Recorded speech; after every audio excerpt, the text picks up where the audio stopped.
ఆనాడు భూసేకరణ చేసింది కేసీఆర్ ప్రభుత్వం, టెండర్లు పిలిచింది కేసీఆర్ ప్రభుత్వం, డిజైన్లు పూర్తి చేసింది కేసీఆర్ ప్రభుత్వం, నిధులు సమీకరించింది కేసీఆర్ ప్రభుత్వం.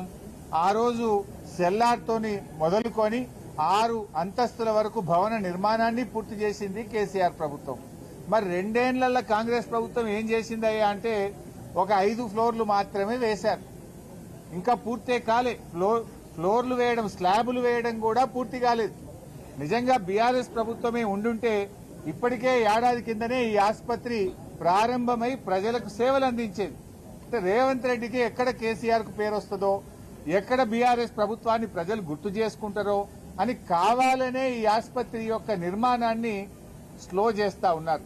అంటే ముందు చూపు లేని మందబుద్ధి కలిగిన నాయకులు వీళ్ళకి ఎంతసేపు రాజకీయమే తప్ప ప్రజలంటే పట్టదు, పేద ప్రజల వైద్యం పట్టదు.